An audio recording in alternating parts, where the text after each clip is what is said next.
Afternoon, everyone. Chris the Contemplative here with you on a rather cold spring day, typical early April, for another broadcast. You may be thinking, what the heck is this weirdo doing? A little bit colorful, a little bit fruity. Um, Today we'll be discussing something that I've always wanted to talk about and something that I've been interested in ever since I began contemplating, which is the attributes of God and why they're important. And you may be wondering why I have pictures of Kate Blanchett next to Jesus and a rainbow. We'll get into that. This is a part of a series which involves contemplative experience. I usually have done episodes on societal things, and of course, I like to build my case, but this is something to share a spiritual experience of God, which we really need. We really need to start doing, especially us Catholics. This is a Catholic contemplative channel, and of course, other Christians can connect with God, but we're coming from the tradition of the church and the mystical tradition of the church. So, what people think Catholic, they think, oh, that they like worship Mary or something, and they're like Pope worshippers and big buildings. There's just a lot of there's a lot of damage we've done at our own image, and there's a lot of damage done by the church not speaking up for itself, as well as damage done by anti-Catholic propagandist circles. And I'm trying to show you the heart of the church. What are those big buildings all about? What is all the art about? What is the Eucharist really about? We're trying our best here, folks. We're trying to do what we can, and sadly, there just isn't that many people. Um, so I I really wish there were, but this is about the experience of the living God. Oops, sorry, my camera is on. My foot keeps knocking into the wire of my camera. All right, won't happen again. And I think the place where we need to start is to just address the BS. Okay, I mean, we have a serious issue for the longest of time, ever since I'd say the 60s or 70s, where most churches have been watered down to talk about how God loves everybody and it's just so cute and adorable. And you just got to think about being tolerant to others and kind and help the poor. And that's all it's about. And it's just such a wonderful marshmallow thing. We're going to be coming up on Easter, and everyone's going to laugh at the Easter bunny. And we're just going to talk about how beautiful it is to be together in church once a year, and pretend like we care about God. And this is the nonsense we've been living, this lie we've been living, pretending it's all fine for several decades. And it's not fine.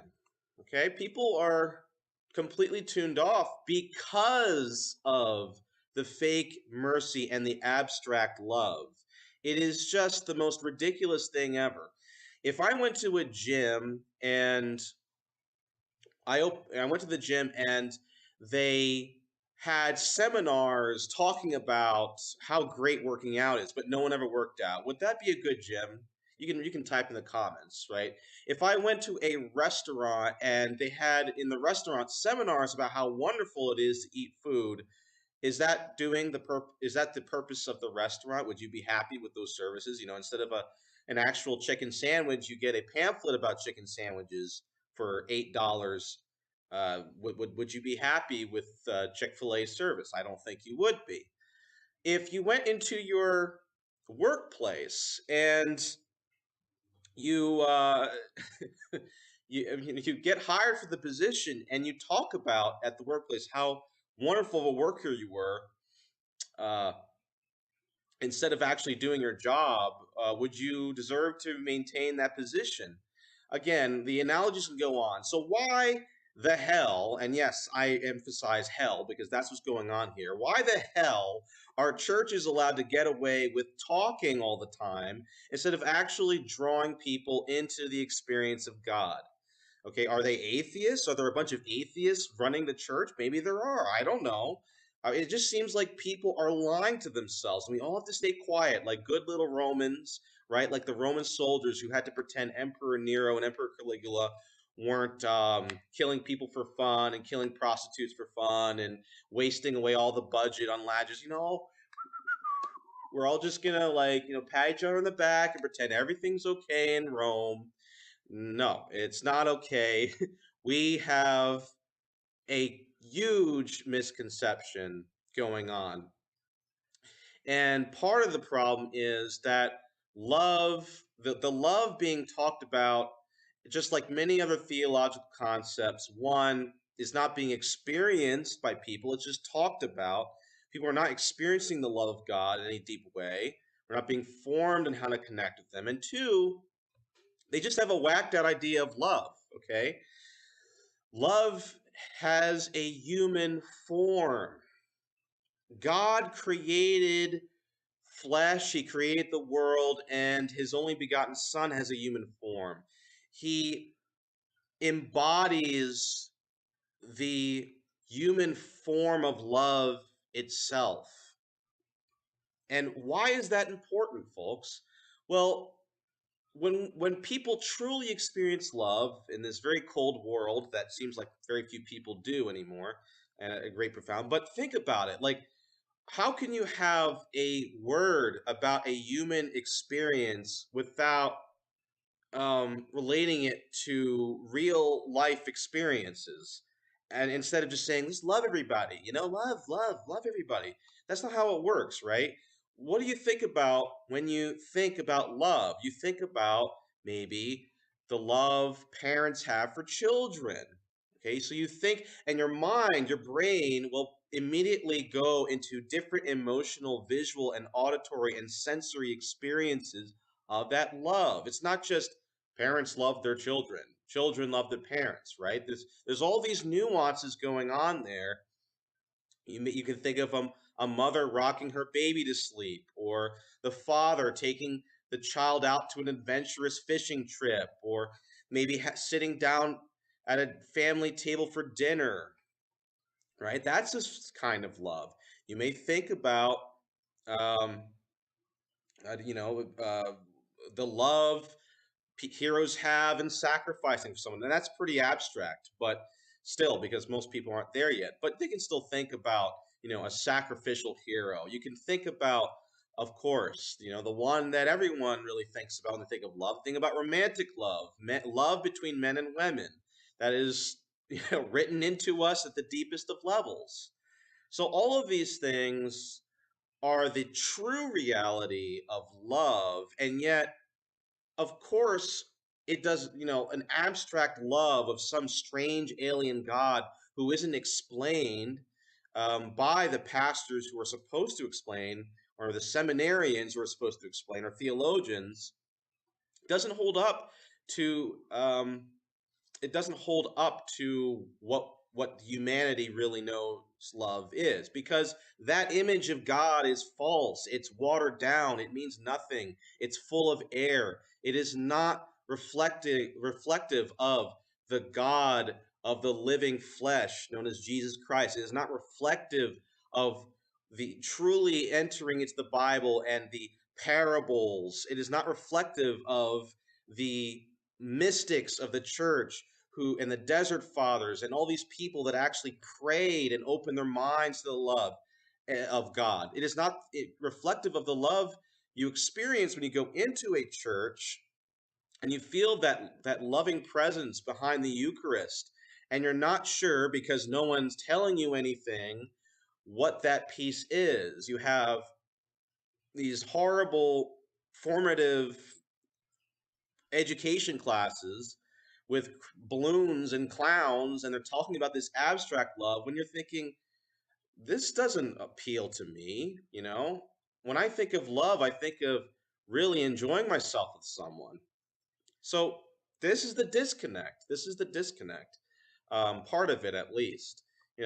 Blessed Fulton Sheen said, "You can't fall in love with a virtue. You can fall in love with a person, and through falling in love with the person, of course, he's talking about God, you learn how to love that person back. You learn how to sacrifice, right? So that's the problem, and it's stupid, right? It's a stupidity of the sociology and psychology, pop psychology of the 60s and 70s. It is a lie these people who have started this have tell themselves, because I don't know, like, I really think there's this phenomenon where people do too many drugs and things during the Woodstock days in the 70s. They like feel like they've actually tapped into some kind of like spiritual awakening, and they're like, well, maybe that, maybe that weed and LSD was teaching me about, maybe I can, like, if I'm kind to everyone and I'm cool with everyone, then maybe that's how Christianity works. We just need to be cool with everyone, so now you have like these deluded people from different, these strange, they have their own strange experiences. They don't realize that those strange experiences had a power, but not their own weird ideologies. So they're like, they don't remember maybe that, like, that was a drug making your mind feel that way, or maybe that was some, that was you in your youth with your hormones thinking socialism was cool, but that's what it was. It wasn't really God. It isn't God giving you these inspirations, this fake mercy. They're very confused people. So, like I said in Telegram, it's like, oh, we're going to inspire people to walk away from their porn, drugs, adultery, and gambling by raffles and donuts, as the ladies in the live chat are saying. That's what's going to inspire someone to put down, their whatever people do, some smartphones slash pornography slash, yeah, those really hardcore drugs like fentanyl. Yeah, all we need to do, guys, to make an addict stop shooting up fentanyl, one of the most powerful drugs in the universe, that makes him feel superhumanly high beyond natural possible dopamine counts, is to invite him to smile at him and come on out to the local bingo, and we're gonna have a little donuts downstairs. We're gonna talk about, like, it's the stupidest, most incompetent. I'd say what people see, what many of these churches are doing is possibly on the level of New Jersey politics in terms of delusion, as to how effective they really are. So so this is why we need to discuss these things.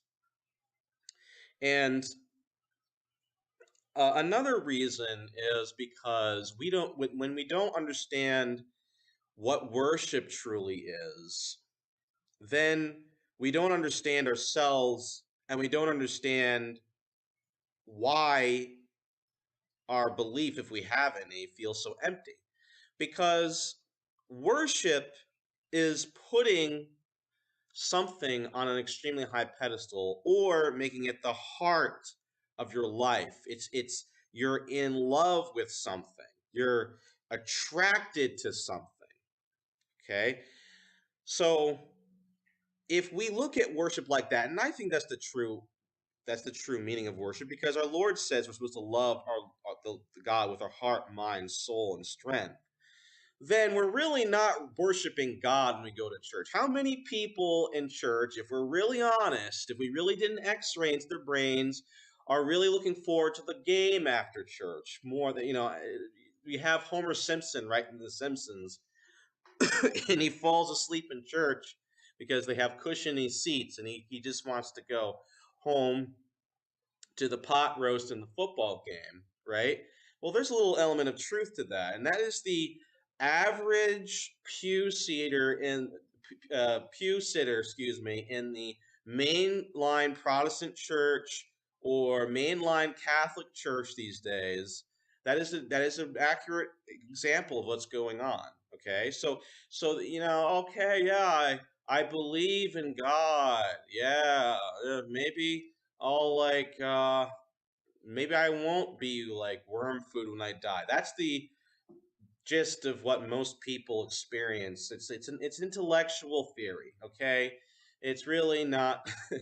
It's really just kind of a myth when you think about it. And this is why there's going to be people coming out to Easter and Christmas once in a while. They're hi, oh, it's Uncle Jimmy. Hey, we're going to go for a picnic afterwards, or maybe we're all going to get together and pretend we don't hate each other's guts. Yeah, and we're all going to dress so fancy, and we're going to dress to kill, and we're going to act like it's just so wonderful to be Catholic or whatever.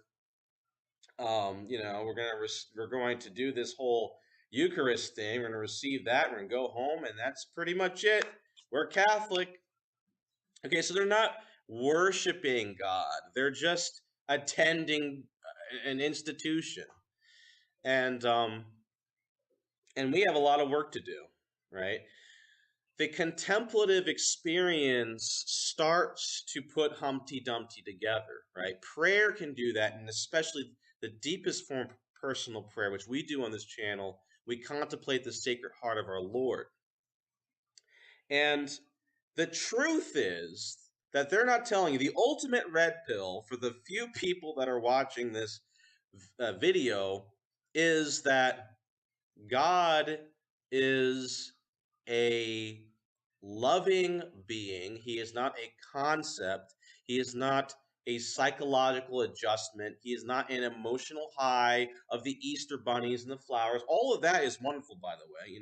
Of course, God can speak to us through the beauty of spring. There's so much there to talk about. But it's not just a feely good and a sociological, politically correct concept where we're nice to each other. Because, one, if he's God, then he must be perfect. He must be infinite. You're saying to yourself, if you don't really believe that in your heart of hearts, you're subconsciously saying to yourself that he really isn't God, because the other things that you're more excited for are your true gods because you're worshiping them. So maybe in your super ego, as Jung would say, and in your ego, you may think, oh yeah, I love God. But you're saying, the tone coming out there and the way you really feel about it. So yeah, I love God. Yeah. But you're really thinking, what I really love is food, maybe sex, maybe rock and roll, drugs, whatever it is. That's your real true God. And I'm not saying that someone who struggles with this, because we all do. I'm not saying that it's like a serious sin, right? It's not like you're intent. Maybe some people do, but I'm talking about the sinful inclination of a badly formed Christian who at they don't even have an inkling of, am I putting God as the center of my life, or am I trying to? And so, of course, there's going to be only 20% of Catholics believe in the real presence of the Eucharist. Why should they, if no one is connecting the dots onto how to connect to God?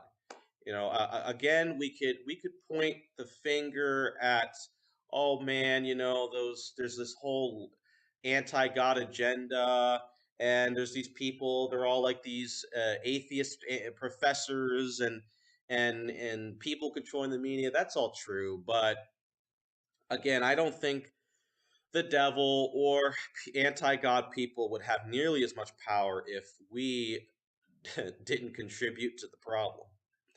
Um, so we, I mean, I don't want to, again, I don't want to turn it into a social thing or turn it into a sociological analysis right now. But we have to pierce the veil. We have to go beyond the veil, as I said. And the first the first experience, and I'm just speaking from my experience. If you guys want to add, we have some contemplatives in the chat right now. If you guys want to add your own experience, I know Elizabeth has them, and I know Sweet Harmony has them as well. You can please add, and I'll add it to what we're talking about. But what you see here are a mixture of images, and the first one is Jesus as Master and Lord. Okay, and this is an image that I think many people, when they think of when there's a feast, there's a feast of Christ the King, right? And that's to say he's the Lord of the universe, he's Lord of the nations, and that's all true. But when we think about God, we have to think about God in, as Plato's put it, the world of forms. Okay, so imagine in your mind the perfect let's see, a perfect tree, right? Think of the most beautiful tree as you possibly can. Okay, so we're all going to think about, and if, it's up to your preference. You don't have to force it, but for me, when I think of the most beautiful tree, I usually think of a golden leaved autumn tree. Okay, usually deciduous, maybe an oak with a good backdrop on a hill. That's my immediate psychological emanation as to the perfect tree. And of course, I don't know if that perfect tree is really the perfect tree. And I don't know if that tree even exists, right? This particular one I imagine in my mind. This is called the world of forms.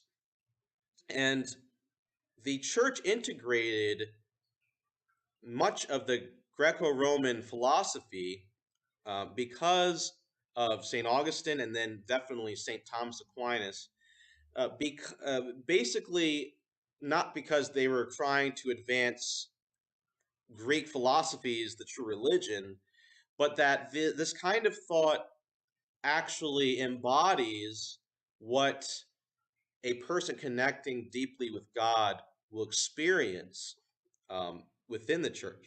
There was an actual crossover. Again, St. Augustine, I think, is such a key figure. He opened that door. I mean, first off, he was involved in the philosophical circles, and his mom was praying for him the whole time. And then when he had his conversion, he didn't just throw away everything. He integrated. He saw that God was the penultimate of what he was searching for.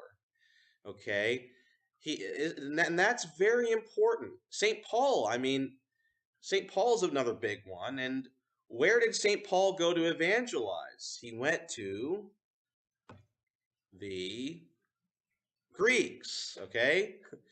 For those that want to just take a breath and guess, he went to Greece.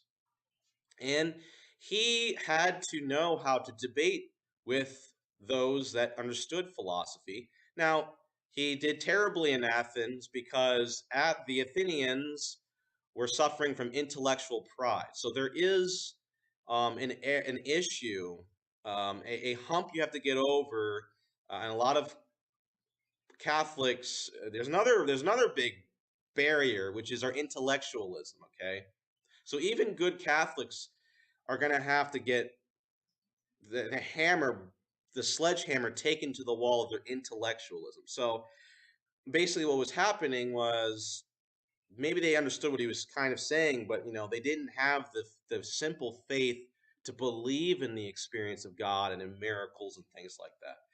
But that doesn't mean that what the outline of the world of forms and Socratic and Platonic thought doesn't mean that stuff isn't helpful in explaining why God is so amazing and how to worship him better and how to make him more center in your life. I see that Minky, welcome Minky.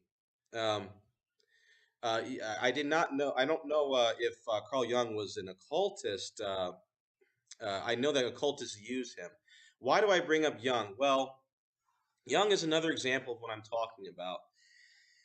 He was not a person of faith, but the realities of the subconscious and is another thing that can be integrated into the experience of God, right? Of God healing us. In the Catholic Church, we have Our Lady Undoer of Knots. In the Charismatic movement, there's an understanding of that.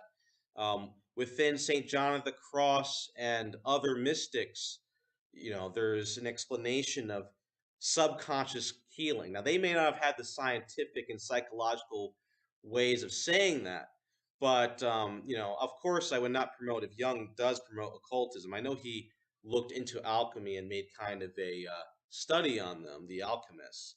But if he did, I'm not supporting the occult side of Jung, or anyone who uses it in that way. That doesn't mean, however, that Jung or other psychological theories don't have a place in guiding people as to how God may be working within them. I think we have a counselor here who prays along with us, Chris too, as he's called on this channel. I don't know if he put his full name there. Um, and of course, you have medicine, right? All kinds of, let's say, herbal medicines. I think you have Saint Hildegard von Bingen. She was into that, and there was a time when people that were dabbling in natural herbs were being mixed up with actual witches, and so we want to take the good from the bad. Um, so that's my point there. And when we think about the Lord, right, the word Lord means master. And one of the direct biblical translation for the Lord, we in some of the prayers they call him the Lord of might and power, which is true. But the direct translation and the most accurate is the Lord of hosts. Now, what are hosts? Hosts, the hosts of heaven, right? We're talking about the spirit realm, the angels, okay? And spirits are spiritual beings, right? Um, that the word spirit, St. Thomas Aquinas says, denotes the nature of an angel, right? The word angel is their job, okay?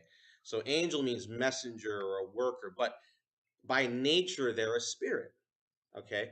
And that's very important. So we're saying that God is the Lord of spirits. He's the master. And when we're talking about the master, we're talking about um, someone that is at the top of the hierarchy. We have to, I'm an American, right? Many of the people praying here are Americans. We have some Australians, and there's some. I think we've had Canadians, and well, the Irish haven't had. Well, if there's anyone that has even more of a problem with monarchy, it's probably the Irish and the Scottish, right? The Celtic people who were mistreated. So some of us are raised in very anti-monarchical cultures, and so we're like, ooh, I sometimes catch myself going, ugh, when I hear, oh, the Lord, right? I used to have, like, because that's a subconscious thing. We have a distrust of authority, and boy, with what's going on in the church, that's not helping either. But what this title means is that he is the ultimate of the spirits. He is the superior. He is the ultimate in excellence, right? So we wouldn't say that the devil is higher than God. He's not. The devil isn't more glorious than God, or neither are any of the good angels or any of the saints, right? God by nature is the ultimate spirit. That's why we call him divine, simply divine. And what that means is that the experience of God's love and who he is the ultimate fulfillment. There is no other. I am the Lord and there is no other.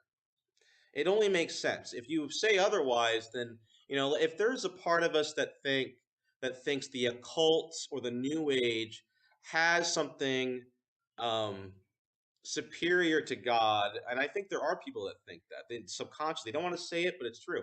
Then that means that there is an error. There's an error in our thinking. We we don't see God as truly God. We may see him as a Zeus-like figure to scare people into being good, but we really don't see him as love or as the infinite.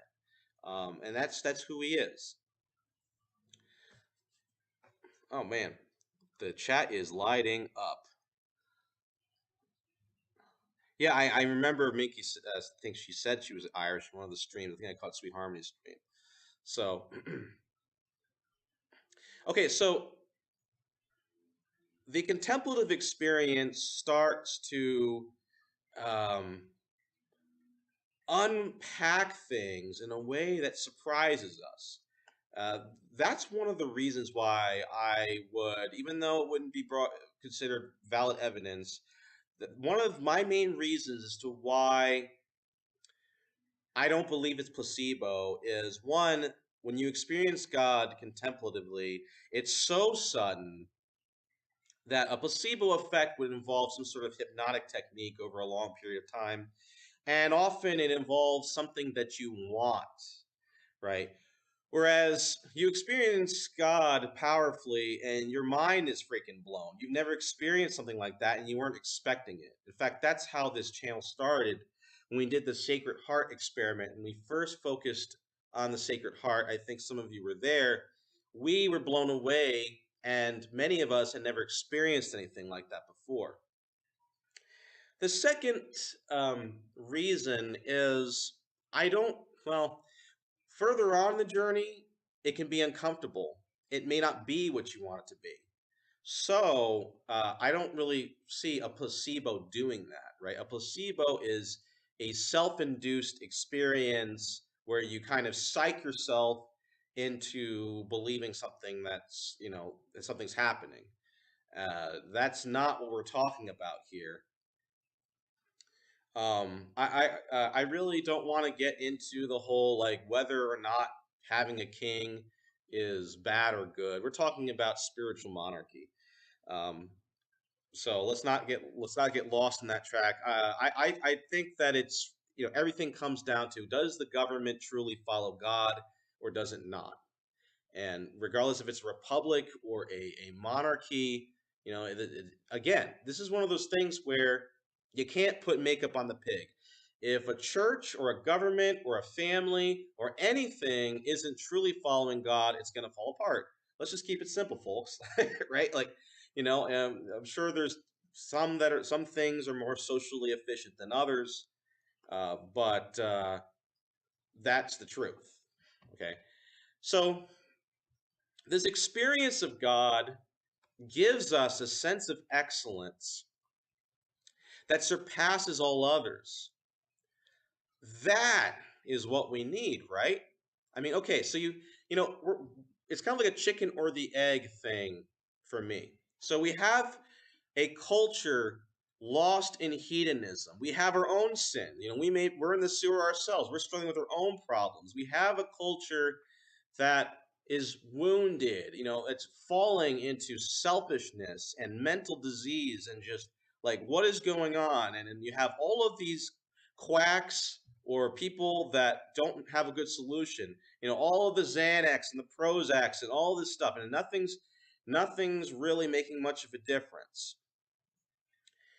But the chicken or the egg thing is this: which came first, the drugs or the lack of God that led to the drugs and all of the empty pleasures and all that? That is the question. A lot of people, I think, are making the mistake that, oh, like, you're look, you're on drugs or you have, for those that believe that these are bad things, you're on drugs or you have some kind of addiction to money or gambling or materialism or sex or something. That's bad. And, you need to get help. You need to sober up. You need to come down to reality. And also, um, it's all this stuff that was pumped into the culture and then people got so whacked out they can't stop themselves. Okay, now there's some truth to that, all right? But is it that, or is it that the people were so empty that they turned to those things? Isn't it true that many of the people of the 50s became hippies of the 60s? Think about it, right? Much of this is because, of course, we have really bad people influencing people in bad ways. But where did that come from? Like, it's just hard. It's hard for me to see it as just a one angle thing. I look at the Victorian culture that swept the world during the Victorian Empire and affected many cultures. I look at the mainline Protestantism, and they were filled with social programs. They were pretty much rocking the same. Let's all kumbaya, everybody. It was very fake. And Sigmund Freud, right? Another messed up guy, messed up, but he had a point. He would interview people who had all these issues going on in there. There were like all of these sexual problems in these, hoity-toity Victorian era people. It's like what? Like, well, how could you have these issues? Well, maybe the reality of the human condition and the effects of original sin and all the generational sins that came before that, plus not praying much and not connecting with God, maybe that's a lot worse than we think. Maybe, just having a socially conservative culture will really just eventually go full circle and will just propagate another sexual revolution. And that's just a theory, but I want you guys to think about that, right? I mean, I agree with a lot of the traditionalists when they say, America isn't really a Catholic country. There's a lot of Catholics in it, but it's really Protestant culture, and I agree. I think most of the world was Protestantized because of the Victorian culture. Now they're Anglicans, so they're not like Anglicans are really close to Catholicism, but they got really watered down, and there's a lot of prosperity gospel stuff. So still pretty Protestant when it comes to that. Um, excuse me, everyone. Sorry about that. um, and yeah, there was the CIA connection, right, Mankey? Oh, no one does any research anymore. Um, so here's an example, and I've only told people in the circle here, but how do I experience God contemplatively? Now, everyone is different. So when you reach out to God and He starts you start going into that interior castle, as Saint Teresa of Avila says. Uh, he may reach you in different ways, but ever since I started contemplating, I would have an experience of the God of all desire, right? The God of longing, the God of fulfillment and hope. And this is where the pictures come in. When I experience God's grace, I don't just experience like this abstract warmth or love, almost like a new agey thing. Uh, I'm not even interested in the new age, not just because it's wrong and there's no objective truth going on there, but I don't even think I would enjoy the experience of that because, and this is one of my issues with the Eastern religions. One day I'll do a podcast on that, but to the ignorant, maybe an Eastern experience, doing your yoga and all that, maybe that's better than nothing. But it's very impersonal, right? I mean, I read stuff what these mystics say, and it's an abstract, like collective consciousness. Like you lose your individuality completely, and there's really no asking any big questions like where the universe comes from and this reincarnation stuff. I don't get that at all, right? So I think that the abstract cosmic love it seems just like you might as well just pop a oxycodone pill, right? It doesn't have a form. It doesn't have anything personal to it. I experience God as the most loving, beautiful person, as a friend, as a lover, as the bridegroom of the soul.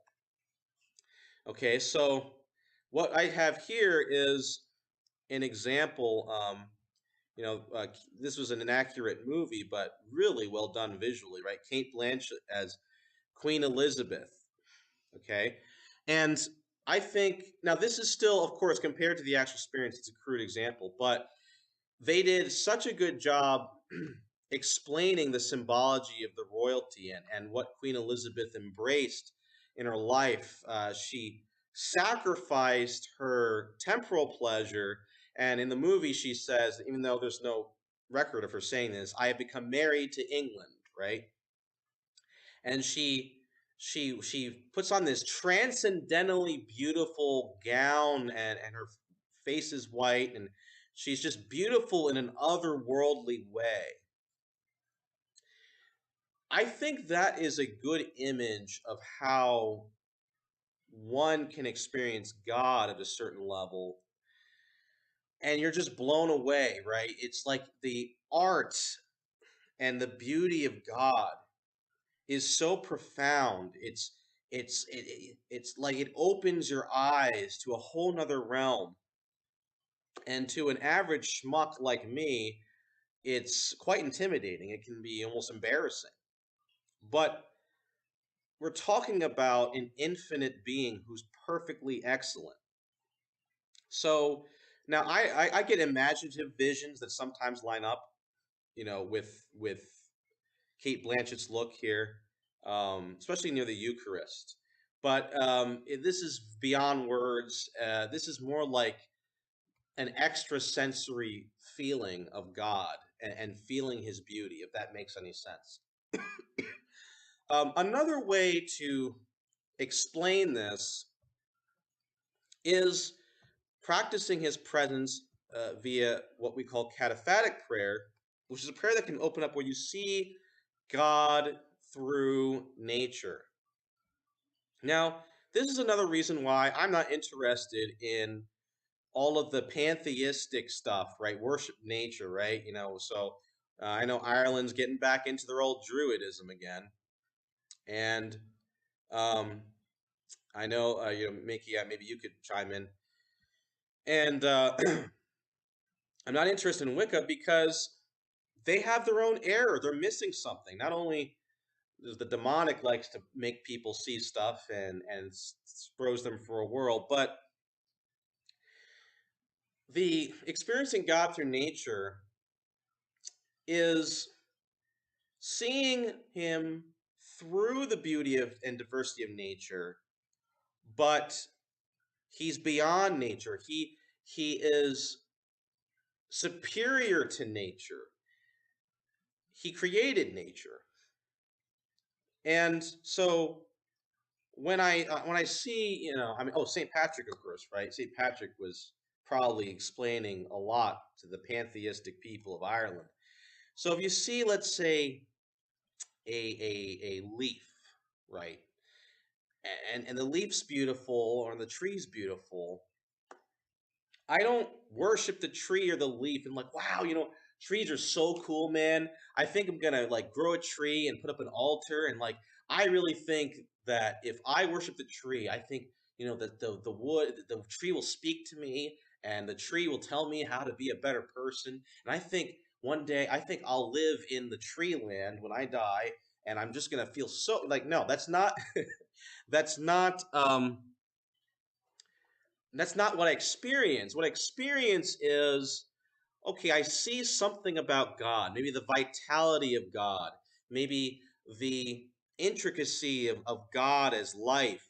Maybe I'll think about heaven and how God keeps our beings in existence. Maybe I'll think about youth and what it is to be free, but I won't literally worship the tree, right? And another thing you'll notice with people that get into the occult is they're never satisfied anyway, right? Just like many other sins, it's just one potato chip isn't enough. So you like one crystal, got to get another one. You like one kind of prayer or whatever, got to go to the other one. So The restlessness of people that are, in kind of a lukewarm Christianity or in another faith, that to me speaks to the fact that only God's going to satisfy, right? We just don't want one potato chip. And that's something that we sinners have to just get over. Um, the thirst for God, right? The yearning for God that St. Augustine and so many of these saints talk about, it's a lot more than we'd like to realize. That's why people are shooting up fentanyl and still being depressed, right? We put too much stock in our own goodness and our own wholeness. That's the Victorian era mistake. Let's just put on all this makeup. It's kind of fun. I'm using an English queen as an example. The country that kind of became one of the great distributors of putting up facades. I'm now using to try to explain contemplation. Um, so like even in prayer, what I experience is the fact that with God, He's simple, overwhelming love. One of His attributes is His simplicity, but my yearning for Him is very diverse. Okay, so maybe I'll experience God's purity and His holiness. And I'd say that the arts, I've got to get myself organized here. The art of Kate Blanchett and Queen Elizabeth in a white gown is a good symbol of that, right? We need to experience God's holiness, His purity through our souls. And sometimes I'll have a little bit of a vision of it. Other times I just know somehow that He's working within me and bringing and infusing His purity into me. But maybe I'll experience um,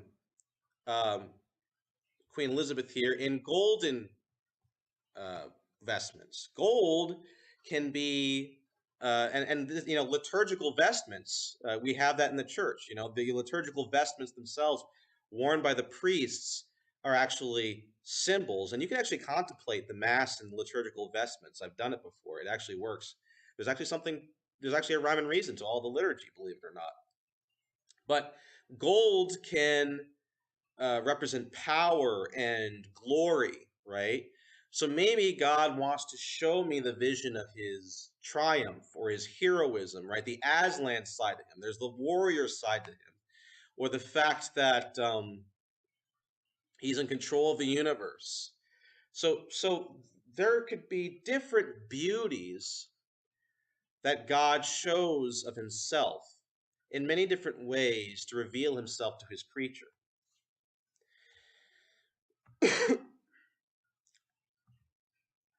Yeah, I'm sorry to hear about Ireland, Mickey. I know I had a friend from Ireland who was telling me the whole scoop. Haven't heard from her in a while, but it's anyway. Let's not get negative here. You know, so this is what we need more of. Now, I'm not at a point where I can say, "Oh, I'm holy. I've been experiencing God like this." I don't have sins. It's quite the opposite. I am still in the purgative way. I've got a long way to go. However, I can tell you that at least when it comes to particular forms of depression that we see in people, people live in flatland, okay? It's like their heart rates don't even jump anymore. They got to attach car battery car batteries to themselves or do crazy things like skydiving to feel anything. Well, there's a reason for that. I think a lot of depression isn't being cured because it's a spiritual depression. And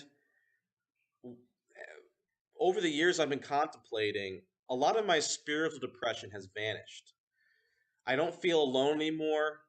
And even if I have dark days, I can handle them because I have a great hope. I can constantly go back to God. I truly am manifesting in my subconscious that great hope for God, that yearning for His beauty, for His peace. Lord, I need more of you, Lord. I need you more, Lord. Take me further in. And while this isn't a cure all, I can definitely tell that people are going wacko because the jig is pretty much up on the facades. The jig is up on us pretending like we're okay being all alone in our heads. We need that X factor of God's presence, and we don't need any more of the abstract love. People abuse the word already enough, right? I love eating steak. I loved that movie. It's an abused word. It barely means anything. No one knows any of the theology or philosophy behind it. Beauty can take us into actual love, right? Like the Song of Songs is an important allegory for, not allegory, it's a description of the reality of God betrothing the soul and getting closer to it and becoming one with the soul. This is cool stuff. It really is. Why is this not talked about in church? I have a pastor I love, and he's very conservative, but he's starting to get it. He even conservatism, guys, that's not going to make people excited. It's just a very, very small part of the order that we need. And that's another thing about beauty, right? So beauty has been twisted in so many ways, right? It's been turned to something that's a twisted promiscuity. I'm not going to rant about the fashion industry and the sexualized culture and what feminism has done. I'll just say that when most people think of beauty, sadly, they don't think of a pure beauty. They think of something twisted because we've had decades of abusing it. And I would have to say that the pure beauty of God, right, it humbles you. There's a lot that right and wrong has to do with beauty.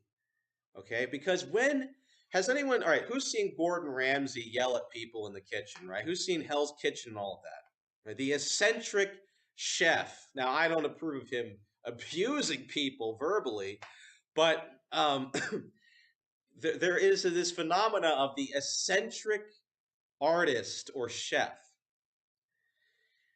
Why are they so adamant about perfection? They're adamant about perfection because perfection is good. There is an excellence to it. It resonates with the soul. Okay, that really darn good dish that Gordon Ramsay wants perfect resonates a truth within us, within our taste buds. Oh, I'm getting hungry. I got to eat something afterwards. Right? The beautiful Sistine Chapel of Michelangelo resonates with us. Not this BS polka dot modern art. No one goes to see that, okay? Right? You're living a lie, as the comedian once said on a parody. People go to see that. They don't want to see the weird modern art that's going on. Why? Because it's not BS. It speaks to an internal emotional, psychological, spiritual truth, a beautiful piece of music, right? All right, like people are forcing themselves to pretend that TikTok rap is good. It's not. You're just trying to be cool with your friends. Even if people are overwhelming you, trying to brainwash you, with like, non-binary theory and rap is good and modern postmodernism, all of this stuff still does not hold a candle to true objective beauty. Okay. Now, some things that are bad have a lot of power because they're twisted goods, like sexual disorders and certain compulsions people have. But again, I would have to say that you need the experience of God to start clearing that up because a lot of that is slavery because you don't have anything higher to look forward to. But it's funny, right? Even in a culture that is so rabid to make everything so ugly and messed up, people still go see the Sistine Chapel. People still enjoy good food and good music. I know lots of kids, the Gen Z, they're like being practically raped by all the propaganda. And still, most of those kids are not buying into it completely. A lot of them are not woke. A lot of them don't listen to rap. A lot of them are listening to better music. So even when you throw people into the gulag, you just can't throw Jesus completely out of people's minds. You can't throw the perfect, the infinite. It's written into us. It's written into our being that we're miserable without having the image of God redeemed within our souls. Am I getting through here? um, yeah, I mean, Bishop Barron's another one, right? I really wish wasn't so kooky in other ideas, but he is actually pointing towards what I'm trying to talk about here. I think he could do way more with what he can, and I think he is flirting with a lot of fake mercy. Um, but yeah, that's another one who has some good points there. Okay, we have to stop lying to ourselves, and contemplation helps us stop lying to ourselves. Beauty inspires people to search for excellence. And when you search for excellence, you have to have a discipline. You have to throw certain things out. You have to see, like, if you see beauty, you see ugliness. Okay. That's another reason why I think there's no way this new age stuff is really ultimately that effective, right? The reason why people in the new age are super unhappy. A lot of them, just like how people detransition after they, it's all covered up. But a lot of people detransition out of the new age and the occult, or they just, I don't know, they get depressed, they drink, they really run out of steam there, just like any drug. Because how can you possibly like be excited for something that makes everything equal, right? Like, oh yeah, like you're cool, I'm cool. Um, it's having having multiple sex partners is equal to actually being in love with one man, one woman. Yeah, it's all cool, man. We love each other. It's all, oh, how beautiful. Yeah, yeah, it's a lie. Okay, all right, you're just lying. Oh yeah, man, go ahead, drink yourself to death. We're all cool. Hey, you should tell that person doing meth, God loves you. Just keep doing what you're doing. You're cool. Now, of course, a liberal would say, no, I wouldn't say that. I'm like, well, okay, if you can't say that, why can't you say that about this? Oh, because and then their NPC robot brains crash, and then they just have a shutdown because there's a whole brainwashing thing. But yeah, there's good discrimination, and it helps you sort out virtue and vice, and you really gain what many saints call a fear of God, which is not so much just I don't want to go to hell, but you're afraid to offend God. You're like, God, you're so amazing. Why the heck should I go back to that? Look at that nonsense over there. Why should I go back to that? It's a lie. I want the infinite. I want you. How the heck can we talk about love if we don't have that sense, right? One of the definitions I saw of love theologically is to bring about the greater good in something else. Bring about the greatest good. So you can't have love if there isn't a sense of the greatest good. See, just people just don't think. They don't think things through. So you say, "Oh, love everybody, love, love, love," without having a purpose towards a higher good. What's so loving about that? Right? So, and if you think, again, let's go back to the examples I mentioned to explain love. So, a a mother loves her child, right? How do we know she loves her child? Because she raises the child. The father raised the child. They provide a loving experience. They're kind to the child. They're gentle to the child. They instruct the child in right and wrong. They discipline the child. They give good food on the table. They make sure they have a good education. There's a form to it. Okay? Why, and this is one that a lot of people don't want to hear, why would a man be known to love the woman? Well, because he's actually doing beautiful, wonderful things for the woman, and the woman's reciprocating that.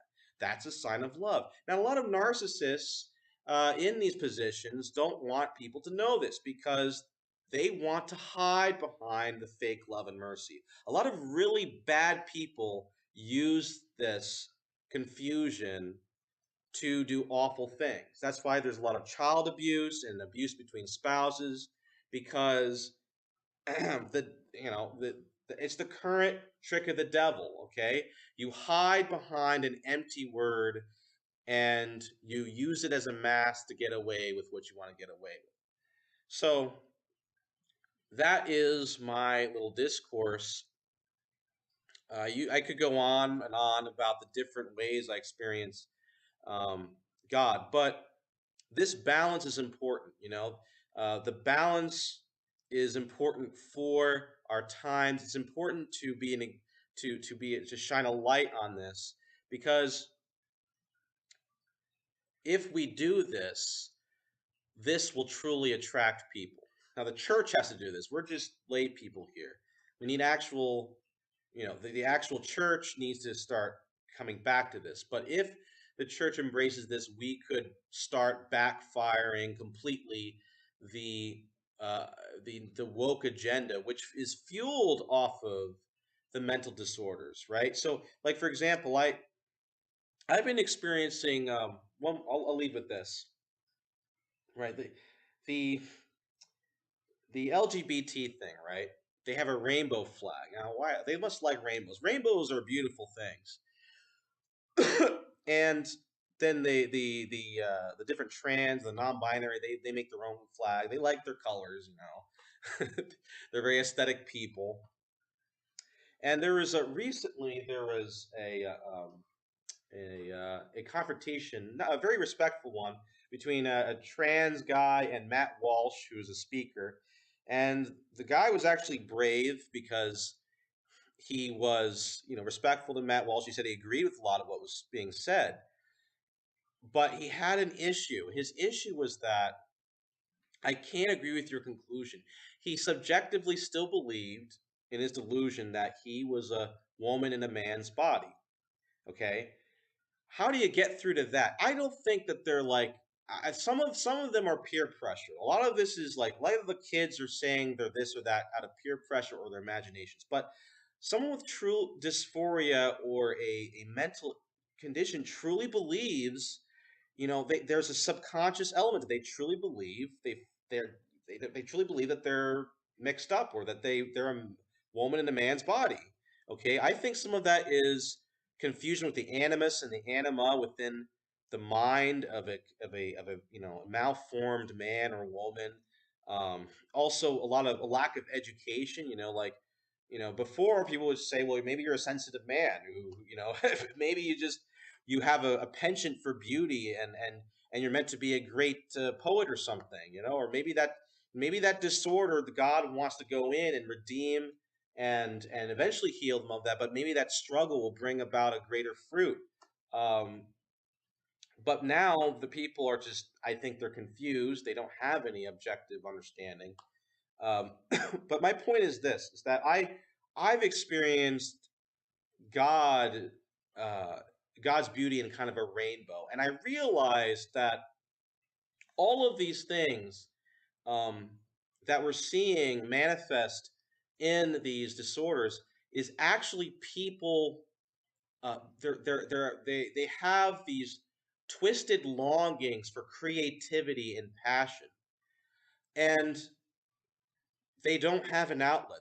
This was meant to be the job of the Holy Spirit, right? That this was meant to be something that God was supposed to take, and maybe instead of making that poor man think he's a woman, maybe that man becomes the next Shakespeare, or the next great writer or musician who can tap into the Dionysian. He can tap into beauty and make something beautiful out of it. But instead, it's all bottled up, and he's like, well, maybe I feel like I'm a woman, I have all these sensitivities, and so it's very sad. But there's also the but I truly believe that we don't have to fret, in the sense that God can heal anyone.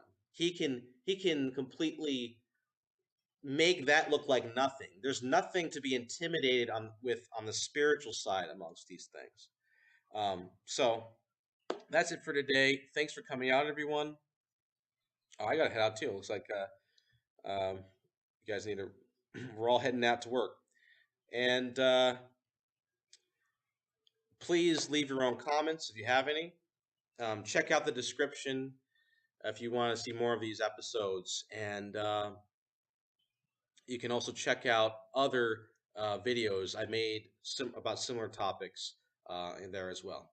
So God bless, and have a great, wonderful rest of the weekend. Take care.